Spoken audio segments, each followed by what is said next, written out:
My name is Ella Podmore. I am a senior materials engineer and a huge STEM advocate. Yes, you are. And I can't believe we've only kind of just met. I know. It feels like I know you for all the incredible work that you've been doing out there for science and engineering. But yeah, our paths are only just crossing now. How bizarre. Yeah. And I met you, or kind of learned of you, at this year's International Women and Girls in Engineering Day. And I was like, oh my gosh, where have you been this whole time? But you've just done such an incredible amount of things. And it's kind of, on one hand, it's really reassuring that there are amazing women doing so much in the background, and they are sort of becoming very well recognized. Mm-hmm. At the same time, but it's like, where have you been? But I don't know, are you from an engineering background? Absolutely, yeah. So where have I been? I guess I've been in the weird and wonderful world of cars, and don't get me wrong, I feel like there's a lot of great work and publicity around the likes of construction or renewable energies, these kind of big sort of buzzwords in engineering space. And I think I've sort of been doing my bit in the automotive industry, but it is fairly niche. But yeah, my background is materials engineering. So I did a master's of materials engineering at Manchester University, and it's kind of, the reason I got into it is because I adored chemistry, and it is quite heavily chemistry based. So I sit on that boundary almost, even though I am a sort of qualified engineer. There's a lot of science behind it. About 60% of my day is in the lab. So I guess I've been sort of in the science and a bit of engineering space, but in cars, which is way out here, which needs a lot of work, which I'm sure we'll get into in a bit. But yeah, there's still a long way to go to get the automotive industry as recognised, I believe. Really, because I'm finding that the sort of the motorsport world is this very powerful community, but it's very close knit. Right. You're absolutely right. And if anything, I think we should be breaking out of that. There's been very much a club feel that once you're in, and then you can rotate around teams, and there's a lot of familiar faces as you work, if you do go between companies and things like that, which makes it very difficult for young people to break into that kind of environment. It is, the teams aren't the biggest, and trying to get into a new environment like that, or to try and pick up the diversity of the workforce in that kind of environment, it makes it very, very difficult. But the automotive industry, I see a change in it. I mean, we can talk about motorsport and the publicity that gets. We talk about F1 and whoop to the race recently, by the way, McLaren, Lando in position 2. But if we look to the automotive industry as a whole, where we're going towards electrification or even autonomous technologies, I think we really need to break out of that stigma that it's just a certain person working for an automotive division and we're doing the same thing. What we're starting to find is that with battery tech, there's a lot of software involved. We're looking towards computer scientists. We're not necessarily staying in those traditional talent pools of mechanical engineers or automotive engineers. So it's an exciting time, but you're right to identify that looking into the industry. So maybe that's what I'm picking up on, because, I genuinely mean it when I say I don't know how I haven't come across you. And, so there's not coming across amazing people like you. But then there's also this like flip side where F1 just seems like to be the most publicized form of engineering, because motorsport is highly entertaining. It's like really super cool. But it also requires a huge amount of engineering. I mean, it is right engineering. So it's like, what is this void that is like stands between knowing people like you, but feeling like the motorsport industry is actually like in our faces all the time? Do Do you know, interesting point. And I think you, on your last question and statement of what you have observed looking into the motorsport industry, what you've observed looking into motorsport, is probably more along the lines of why it can be so public. We talk about the wonders that Netflix have done by bringing out documentaries, Drive to Survive and things like that. It has encouraged an influx of younger generations wanting to get into this type of industry. However, there is still a void because I think of the way it's perceived. So yes, this is the pinnacle of engineering, performance engineering, everything from strategy to actual technologies on the car. However, it's perceived as this club. I can't break into that. I don't know anyone who works in that kind of industry. I'm not an engineer. I know no engineers in the family. You know, it goes so much bigger than that. And I think that's what we're trying to break down the boundaries of, trying to not make it an exclusive club. Actually, we need diversity in these teams now. And yeah, but I think you are along the lines. I mean, if I did know the answer, I would probably be a millionaire or solved it, you know, by now. But I think you're absolutely along the right lines, that this exclusivity or everyone knows everyone in this kind of sector needs to be shed. It's a bit like becoming a pilot. Right. Because there's so much engineering in flying planes, whether that's building planes, flying planes, all the other sort of engineering around keeping planes in the air, or, you know, yeah. And yet it just seems like a bit of a private club as well, especially becoming a pilot. There's this kind of subconscious, oh, it's really expensive, it's a lot of flying hours, it's a lot of like all these kind of limitations, which means that really becoming a pilot or a racing car driver is restricted to people who are in the know.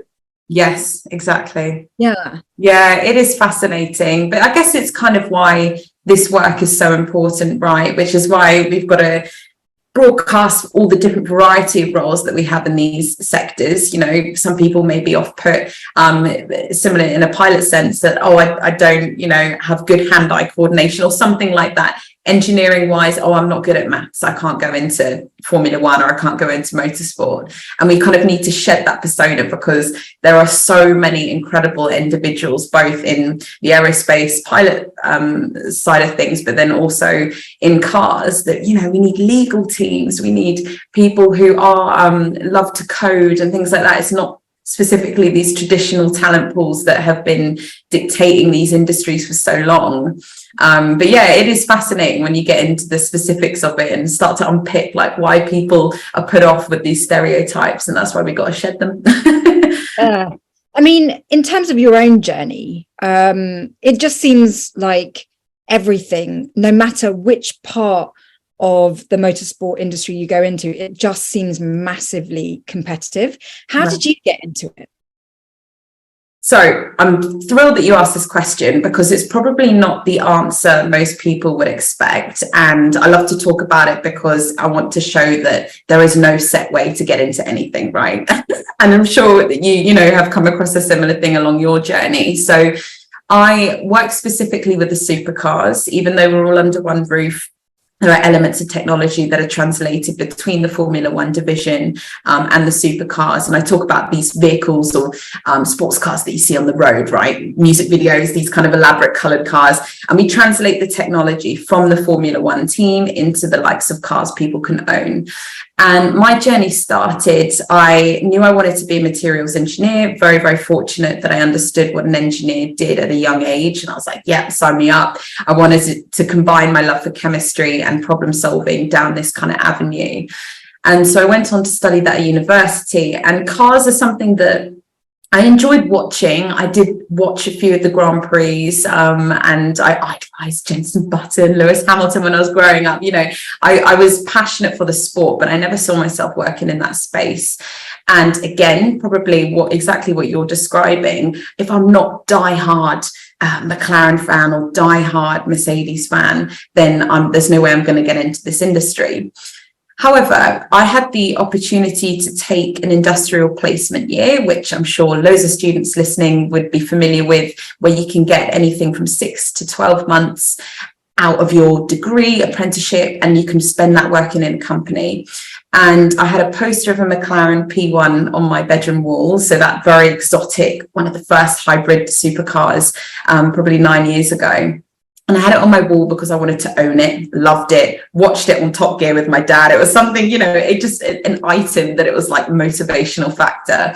And I looked up at it and I was like, well, why don't I just try and see if they had an opening? I've got nothing to lose. When you're in the rhythm, you're filing off applications, and I might as well write a letter to them. And I literally posted a letter with my CV, old school. We talk about LinkedIn, but I wrote a letter. And I posted it to them, and 5 months later, they got back to me and they said, right, we don't have a materials engineering division. However, we can see that you know quite a bit about cars, and it looks like it'll be an exciting opportunity for both McLaren and us. So they invited me for an interview. And within that interview, I was able to prove that I understood what a drive shaft was, but I didn't necessarily need to know the specifics of it. I can root cause analyze a failure if it went wrong, for instance. And this is kind of why I want to say, and obviously that was successful. And I spent 12 months with them. And off the back of that internship, I got a thesis topic, proved out the thesis topic, and they created a position for me here in advanced materials team. And that's where I've been ever since, 5-6 years later. Now, the reason that story I think is so important is, just to your point, not everyone needs to be absolutely obsessed with the sport or knows the ins and outs of every chassis component and powertrain component on the car. That's not true. There are so many different avenues in which you can get into it. But also, I wrote a letter. It just shows, there are companies that need a little area of research or something that they haven't quite got the resource for, and you've got nothing to lose by writing a letter, an invitation on LinkedIn. There are ways to get into these companies, and if you pitch it right and understand what's missing, then you can end up with a position like I have done. So it doesn't sound like you not only wrote a letter, but you actually invented a job for yourself. Yeah, which is so ballsy. Reflecting on it now, I'll be like, I don't think I could do that now. But as students, you've got nothing to lose, right? And if you're passionate about your subject and you're willing to prove yourself in that kind of position and explore technology and I guess the automotive industry is a great example for that, where they're making leaps and bounds towards battery tech and autonomous sensors and systems. If you're willing to prove your dedication and excitement for exploring those things, then you've got absolutely nothing to lose. It is so ballsy. In fact, I'm not going to use that word because that's kind of has no, we don't like that. Yeah, what should we call it? It's so badass. It's just, it's like strong, it's courageous, it's bold, it's bold, it's really bold. And you essentially stepped into a void that existed because you put yourself in a situation that didn't exist and you made it your own. I mean, that takes a huge amount of self-belief and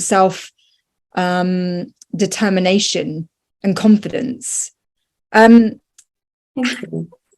got so many questions. Let me go to one that popped up when you were describing that journey.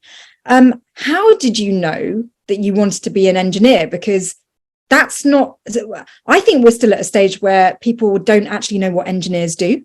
Right, I agree. How did you know that engineering would be for you? Yeah, I completely agree. So a couple of things. I grew up in an environment where neither my mother or father were engineers, but my dad was like, I call him a tinkerer. He loved to take things apart, and he was always forthcoming to me and my brothers on why mechanisms were there. If the washing machine broke, he took something out, he root cause analyzed it. And I loved seeing that very logical thought process of something's gone wrong, we can have a look at it ourselves and we can start to understand why those things are there. And it kind of gave me a very inquisitive mindset from early on. However, I do like to point out that, I do get questions from young girls in particular, but also young boys. They think, I never never really got my hands dirty. I was never in an overall, looking at things. It doesn't have to be that. And I wasn't that myself. I just sort of was like a why girl. I was like, why is that? Why is that? Why is that? Sort of getting to the root cause of anything. And that still makes a fantastic scientist or engineer. You don't have to understand or get really greasy in the application of it. And I knew when I was sort of working and looking at things with my father that I was like, okay, well, how can I do this in school? And I loved science at school, and I wanted to combine that science and then also this logical look at mechanisms and coming up with solutions or contributing to a problem or solving something in society. And it's that inquisitive mindset that really pushed me to understand what it was at school. And that's why I always say, regardless of what your passions are or what you really find fascinating, it always takes to be inquisitive, constantly want to build on the knowledge. How can you apply that to something that you want to do? And there will be a sector of science or engineering behind anything that you're passionate about, from musical instruments to fashion, whatever. And at school, I asked those questions and aligned my passion for chemistry with that engineering mentality, which I suddenly soon became familiar with. Oh, engineers do this. Engineers root cause analyze, they fix problems, they create solutions. And it was the combination of those two things. And I appreciate people have access to different career departments or different family friends or different networks and things like that. But the one thing that I can always say is having that inquisitive nature or wanting to build on your knowledge is always going to get you to the place that, you want to go to. And so then next question, were you ever sort of dragged down by being in a minority or underrepresented in some way? Because I'm assuming you're one of very few women in motorsport. Right. And further to our point, that we started this discussion with, automotive industry has a long way to go. In a niche area of that with supercar technology. And we think about how big these companies like Nissan or Mitsubishi and Toyota are. When you go down to a niche like supercars, it's small teams. And yeah, I am in the minority. It's gotten so much better the last 6 years that I've been in this sector. But preaching to the choir, we understand that there is a gender disparity in the STEM space.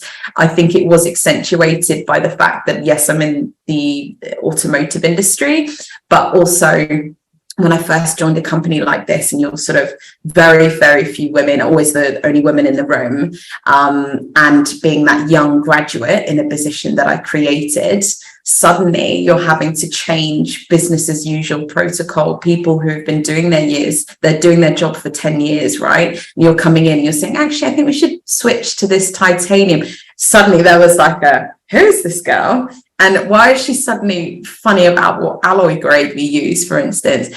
So, oh my goodness, was there a learning curve, like big character building or whatever. And reflecting on it now, I think the greatest sort of thing that I could say is that we're in a beautiful profession where quite often our presentations are facts and figures, right? All the work that you do on documentaries, and you're always presenting the facts or like what the science is. And I think that was my greatest advantage being in a high performance environment like this. I was always presenting what the science said. And sometimes if someone didn't necessarily agree with that or questioned my thought process behind it, you can always do a further test, or you can refer to literature, or you can display it in a different graphical format. It was always facts. And that's sort of, a note for people who ever want to get into the STEM space, that you can always fall back on. That gave me the confidence. But then secondly, yes, you're in a spotlight, but use it. Use it, honey. Like, I've been in situations where I've been sent to women in tech conferences or women in motorsport conferences. Yes, was I taken there because I was a female engineer? Most definitely. Whilst I was there, did I smash it? and made myself really proud of the speech that I delivered. Yes, and things came of that. So there's a huge space for women in this sector at the moment, and I think you would be foolish not to use the opportunities that come your way. So use the spotlight. There will be one, but there are things you can do to use it to your advantage. Gosh, that's such important advice, because often we can sort of wallow in the disadvantages rather than turning them around. But a burning question I have is, you mentioned brothers. Yes. How much were they an influence to gaining that confidence to be around boys? Yeah, that's a good point, actually. I went to an all-girls school and studied, obviously, in a physics class with 16 other girls. I think my brothers did play a part growing up, being familiar with, because I'm always an advocate that I think women and men think differently. Definitely, we take different approaches, different risks in how we approach a problem, and it should be celebrated and encouraged. If I can reflect on that, but yeah, I guess sort of playing in the Lego pit with my brothers and not being afraid to sort of say, actually, no, we should build it this way. Or the fact that they were younger as well probably did give me a lot of confidence in that kind of environment. Yeah, it's quite interesting. Yeah. You say you do a lot of outreach, and the more I get to learn about you and see all the outreach you do, it's clear that you are really passionate about encouraging more underrepresented people, particularly women, into engineering. Do you come across women who are held back by things like sort of low self-esteem, low confidence, low self-belief, or is that like just a different generation or different group of people? Yeah, it's a good question. I 1,000%, I come across students who have doubts. I myself always have doubts. It's completely natural. It's part of the learning process. As you challenge yourself as an individual, there will be moments of uncomfortability, and you've got to understand how you can assure yourself and gain confidence in it. I think quite interestingly though, and I'll be interested in your thoughts on this as well, when I go to schools and speak with students, primary school, there's a definite shift between primary school and secondary school, particularly with girls. So 9-year-olds, 10-year-olds, quite often when I ask what you want to do, and they'll be like, I want to create the cure for cancer, or I want to be an astronaut. And this kind of blue sky thinking is incredible. And I see it with boys as well, but more often girls. When you go to secondary school, we're talking 11, 12, 13 years old, there's a huge shift. And then suddenly it becomes quite visual as to what they can see. And more often than not, when I ask what they want to do, and they want to be big on social media, or they want to be an influencer, which is absolutely fine. But I'm fascinated what happens or what changes. And I think the more I sort of do this outreach work, it's hugely based on visualization, which is not a bad thing. But I think, you and I have a duty to sort of say, like, okay, if we have a bit of a platform, how can we visualize important or groundbreaking STEM roles for people who want to make a difference? And if they want to make an impact on society, there are other ways to do it in the likes of technology pathways, rather than just being sort of like an influencer or YouTube star. So the shift is an interesting one. I think that the confidence, definitely more so in young girls. Whether that influences their decision, actually, I'm not sure. That could be a potential cause on why I'm seeing that difference between primary and secondary. Yeah, I mean, you don't strike me as someone who has self-doubt. I say that with so much hesitation, because I think all human beings do. But you do strike me as being someone extremely resilient and kind of confident, and kind of just full of self-assurance. Oh, thank you. I've fooled you all.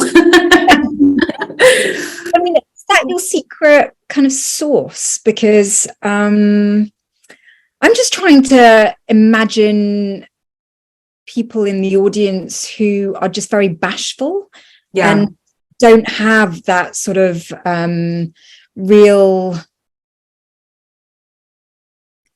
get up and go to basically invent a job for themselves for like a really competitive industry like motorsport. Like, what would be your tips?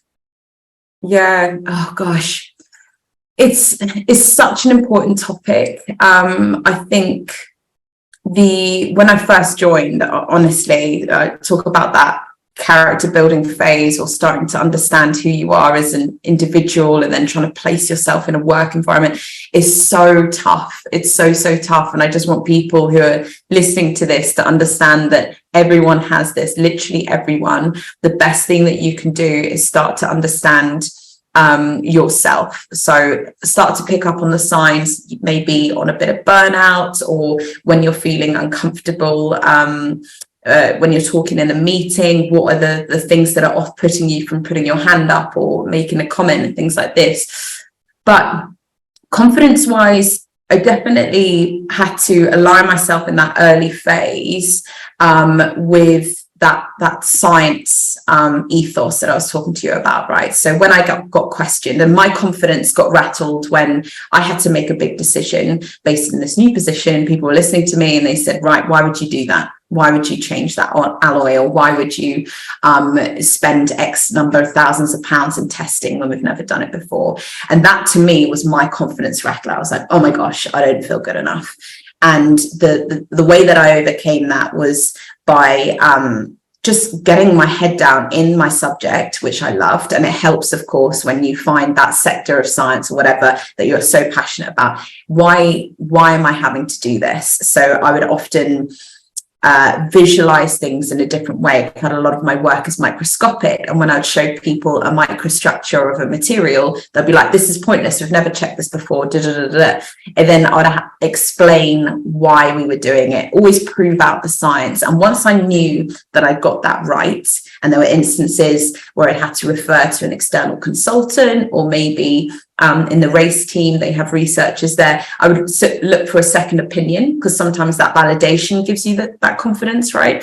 And so once I knew I'd got that right, that gave me a little bit of confidence. And then I was like, no, I am doing this right. And of course, it all takes time, practice. You start to build up a reputation. No, Ella knows what she's talking about. And so now it's gone from a situation where I would have to really be like, oh my God, right, here we go, like put your hand up, I've got something to ask. It's gone from that to a situation where people are like, let's just get Ella's thoughts on this before we change anything. And so it all sort of works towards a better position with the practice you put in.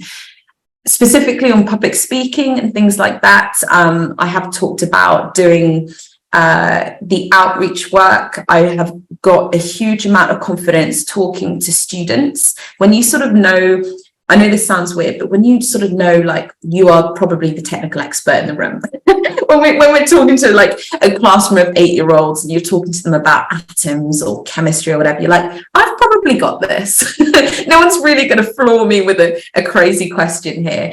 And building on that kind of experience and you're getting your passion out by sort of talking about science, but then also talking to probably a classroom of about 30 8-year-olds, and that can grow bigger and that can grow bigger. Those audiences get bigger. Then learning from that teaching element, I really gained confidence, and I've seen it reflected in my day-to-day work here, the confidence of speaking in front of people on a student level, but then also rolling that out on the work level as well. There are so many ways to do it. I think the best thing to mention is practice, but then also start to understand what makes you tick, because everyone is different, and other things can offset your confidence levels or worries. And you just got to understand what that is and come up with ways that you can sort of challenge and build yourself. Yeah, I mean, listening to you describe that really makes everything crystal clear, because just hearing you speak is so it's so powerful and inspiring, not purely because of all your kind of accomplishments, but because of your substance.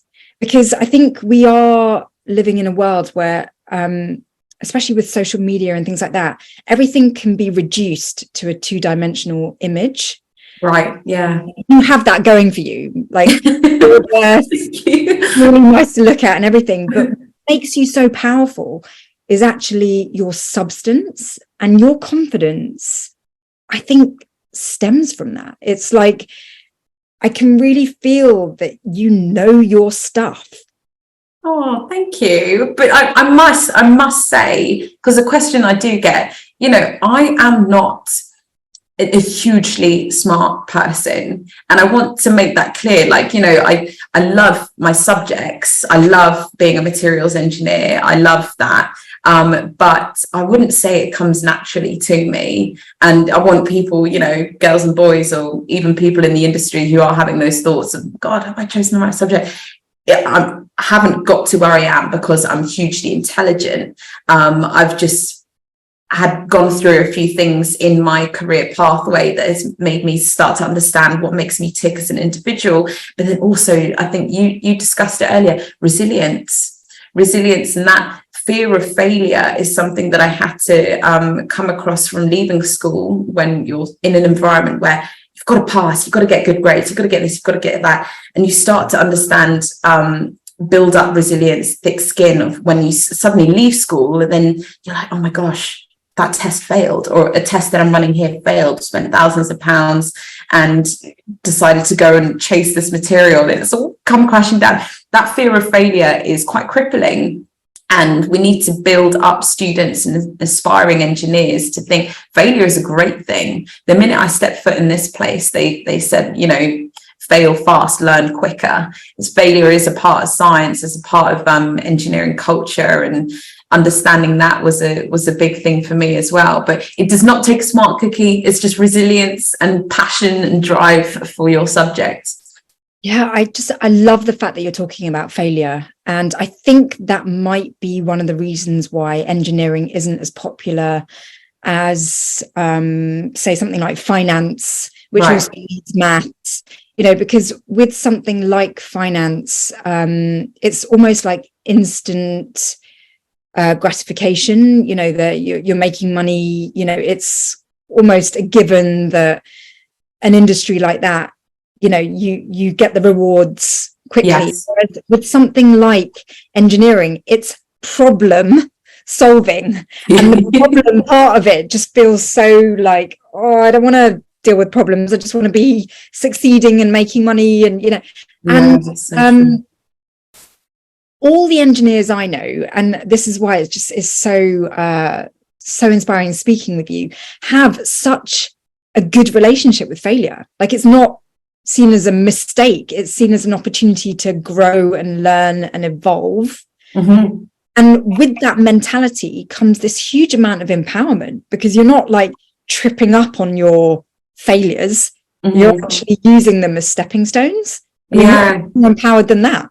Yeah, I love that you said that. I wonder if, I don't know, that the environment that we're bringing students up today, I wonder if we sort of set ourselves up for a fall here, because it's so difficult to come out of school and be okay with failure or appreciate the positive elements of failure. That's what I think personally. I didn't go through an apprenticeship. I didn't really get that practical, industrial, hands-on learning experience. It was very much textbook, exam, lab, there was a bit of lab stuff, but it was only in that industrial placement year that I did that I realized that people fail, and it's the only way that we can really learn. So it's an interesting point. I'm definitely, there are areas that I still need learning with failures, especially with myself, sort of picking myself up after a blip or whatever. But I completely agree. Problem solving, does that make it about failure? We need to change that relationship and change the narrative on it. Absolutely. And really, conversations like this are changing the narrative, because, you're saying that things don't always go according to plan. And that's exactly what is part of your job. Learning from that. So massively like change making, that kind of mentality. But what's your plan then? You know, because you have been, I mean, the MBE last year, right? Yeah. Oh, thanks. Like, congratulations, and it's like utterly inspiring. Like, where are you heading, you know, personally?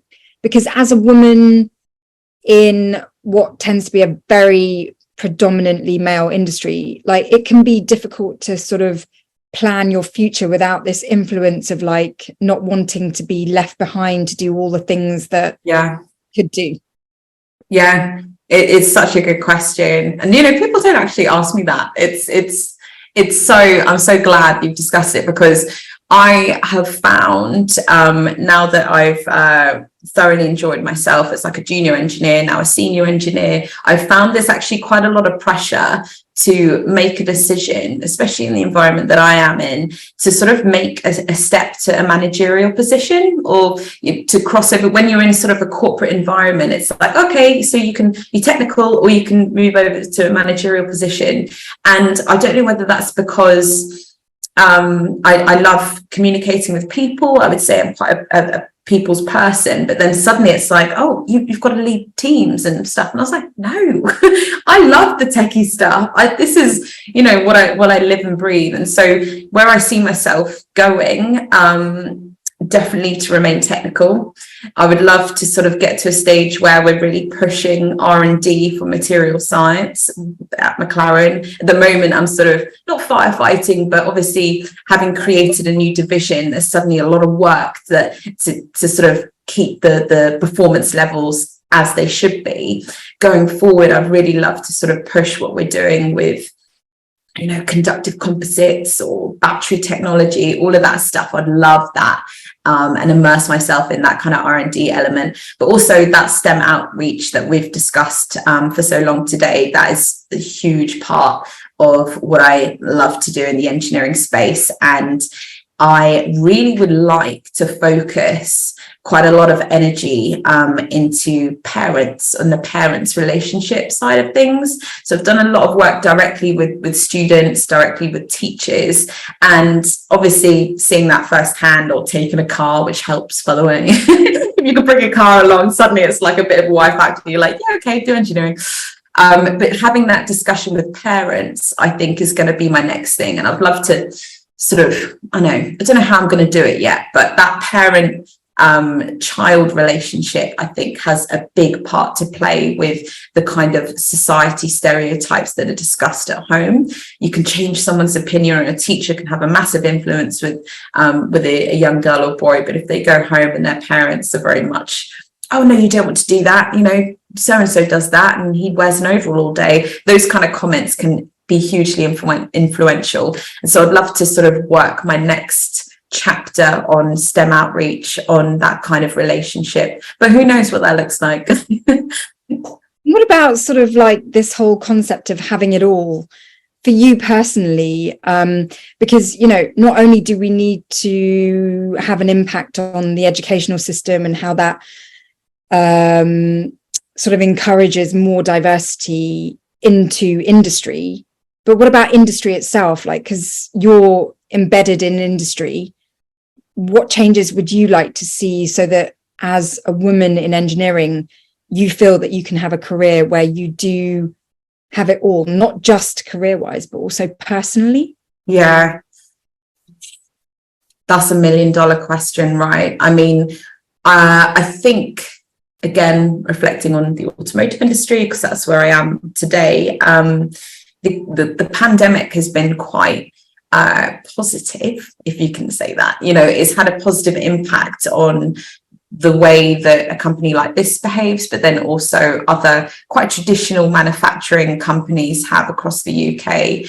And I think the big thing for me that I've taken away from that is flexible working, and how they have been almost forced into a position where they were like, right, okay, we either shut down completely and manufacture nothing, or we embrace the fact that we are going to have to set up systems and infrastructure to allow people to work from home.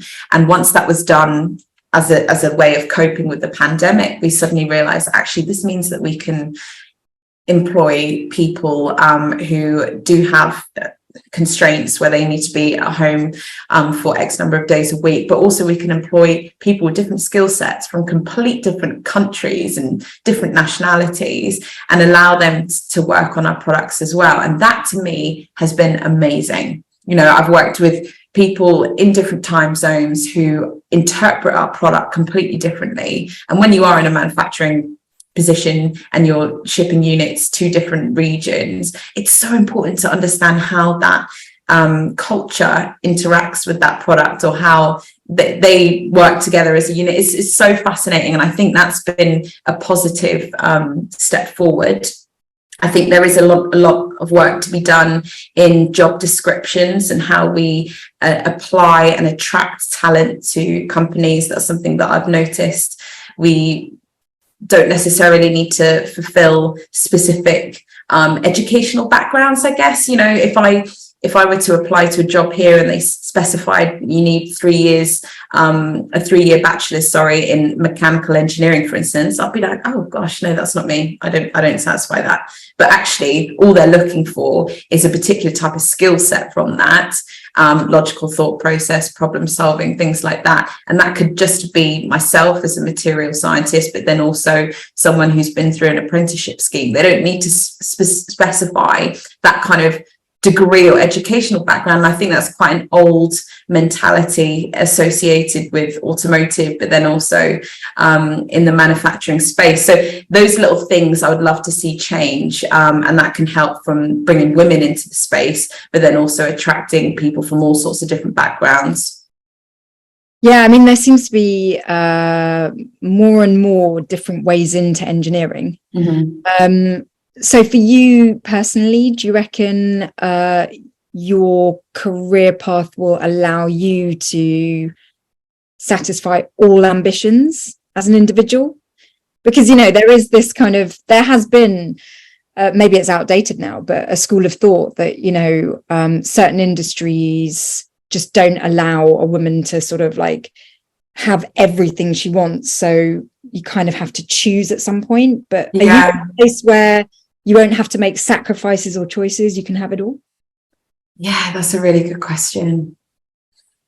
I don't know. I view it as, and someone made a really awesome analogy to me when I was sort of going to these insight weeks as a young student and, you know, figuring out what you want to do. And I think being a woman, you're naturally quite aware of that. You ask the questions, you're like, how should we look like that? Which is so annoying because you probably wouldn't ask that to a man.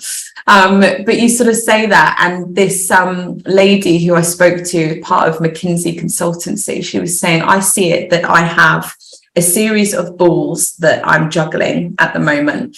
And my biggest skill, or what made me the greatest individual personally, both in work and personal life, was understanding out of the balls that I was juggling at that moment, which were rubber and which were glass. So which ones could she theoretically drop for a bit and they bounce up and they sort of pick it back up, or ones that were so crucial to your well-being that you couldn't drop and you had to prioritize. I completely get it. I'm a big advocate for women working and having you know, a family if that's what they want to do, but there will come a time where you need to protect your energy. And I think understanding which you need to prioritize, but this can even be rolled out to, you know, male counterparts as well. Like in life, you will go through situations where you need to put your personal life first. And I think understanding that from when you're a young professional and maybe, you know, you've got people in good health around you and stuff like that, understanding how you can prioritize is always going to be a good skill to have. So I'm learning that at the moment. I think what I've done recently, do a lot of outreach, love my job. I've signed up to quite a few things to develop myself. I've done a project management apprenticeship, for instance, and I think that is great. I'm practicing what I'm preaching. I'm telling everyone that you need to sort of continue to learn. That's the beauty of the science and the engineering space. But I think I definitely oversold myself in the last year. And so suddenly I'm like, okay, Ella, having like a 2-year apprenticeship balanced alongside all the sort of extracurricular stuff and the job was definitely a learning curve for me. So yeah, you can have it all, but learning to prioritize is going to hold you in great stead.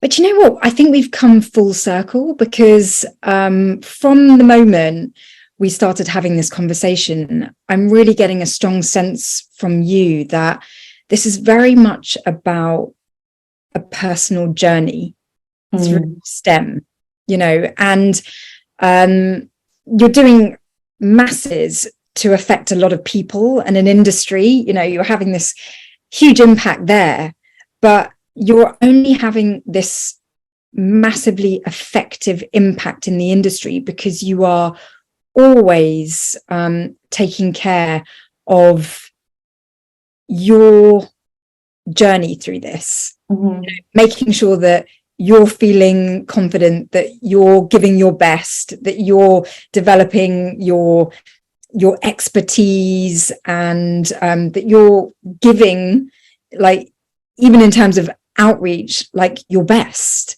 And whether that's STEM or not STEM, that is such a crucial message. This idea of really be your personal best. Yes. Because that's whatever you choose to do, yeah, you succeed. Yeah, it's so important, even for people who are not, you know, in the STEM space. You will always have to do what's right for yourself. And, you know, it's a cliche thing to say, but when students are picking subject choices or wanting to understand what is good profession wise, you have to pick something that you're passionate about. And it's easier said than done. But yeah, I've always tried to sort of stay true to that, because I have picked things in the past or chosen certain avenues to explore and stuff. And when, you know, it gets really difficult and things, you go back to that juggling ball analogy, you add another ball in or something like that, and you start to realize what is really important for yourself. And I have learned the hard way sometimes, but that's why I like to talk about it, because that's what I've taken away from this entire process, and definitely something that, you know, resonates with yourself. So I'm glad that message came out. Yeah, so I guess last question from me. We hear a lot about passion, and it's very clear that you have found yours and you're applying yourself to what you really love. But what does, you know, when you're in your teens and, you know, you're just starting out on your journey, what does it feel like to know what your passion is? Because I think sometimes we're just starting out. So many things interest us, and we have such a lack of familiarity about so many things. It can be overwhelming to really know what passion feels like. So what are the earliest like moments of like, this is what I want to do? Yeah, feel like finding that feeling, gosh, you know, I don't think there's any right or wrong way on how it should feel. I definitely don't feel for the students of today looking and having the resources that they have at their disposal, you know, LinkedIn, TEDx, they're shedding insights into very, very niche areas of science and tech that you wouldn't necessarily know of. So the sheer variety that the young generations have of today is hugely overwhelming. I think the thing that I can sort of recommend is what I found when I was going through school, and there was something that clicked in chemistry, or something that I was like, oh, that's really cool, really fascinating. I found myself on top of all the revision that you do, and it's such an intense time that you're going through. I was sort of looking into little things. I remember one particular one was an aerogel, or a particular type of material lattice structure that meant it was the lightest material known to man. And the thing that got me, it was just simply in a presentation at school, it was a picture of like a little cubic volumetric piece of material sitting on top of a flower. You're nodding your head because I'm sure you've seen the same picture, but and the petal's just standing there and it's got this little thing. And I was like, what is that? And I didn't really ask in school, but I went home and Googled it and had a look. And then I suddenly found myself down this rabbit hole of chasing things and realizing that actually this lattice structure is a type of material and what made it useful. And then I started realizing, wow, if I can learn something about this, then I realized materials make up everything. I could sort of get into the world of materials and work on spaceships or cars or get people renewable energy. You know, it spans so much. So I think it started to click when I was researching it at home, but other individuals may find that they have a particular hobby, or I grew up with a lot of girls who are sportswomen, loved netball, loved tennis or something like that, and they probably, whatever subjects they did at school, it didn't quite click. But what I would say is that there's always a science or avenue behind that hobby that makes it to what it is today. And whether it be the development of a tennis racket or understanding the LTA, the Lawn Tennis Association, how that works as a corporation, there's always masses and masses of people and experience and sectors and skill sets required behind every one of your hobbies. And so that is quite a nice way to sort of combine what you're learning into what you're passionate about. There are always sort of interlinking factors. So don't get hung up on what it feels like to be passionate about it, but I guess sort of start to explore those things that are familiar to you, because you're probably more likely to immerse yourself in that. Yeah, but it's a tricky question, and there's more than one option, I'm sure. Don't worry if something doesn't work out. That's what I would say. Well, I think both of us probably share the same experience, that we followed our curiosities. Yeah. And like going round a maze, sometimes you hit a bit of a dead end and you kind of went back on yourself and then tried something else, and all of that's fine. It's all perfectly acceptable, because it's all about, again, that self-discovery and like knowing where to apply yourself, and just putting one foot in front of the other, and doing it all with joy. And I think I think that we can often hear this whole thing about passion, and we see someone who's massively successful like yourself and going, but I'll never get there. But stripped down to the bare essentials, it seems like you are where you are today because you really followed your curiosity and you just kept going.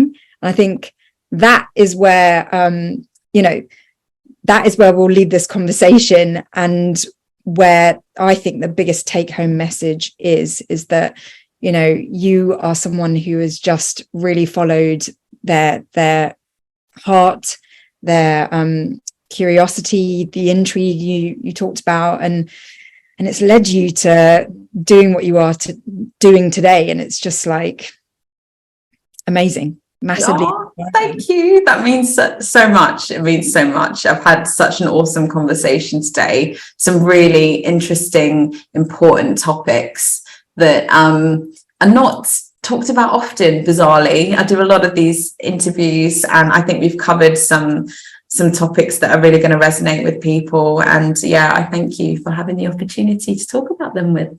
Oh, thank you, Ella. Thank you for sharing. And on that note, there are so many different podcasts that you have been on. There's been a burst of, you on the sort of media scene, which is amazing, because if you do want to find out more about Ella and all the incredible things that you've done and achieved, which I haven't even touched on, please do keep sort of searching for all the different things that are out there that tell your story. And thank you so much for being so transparent and honest with me today. It's been amazing to hear. Thank you. It's been amazing.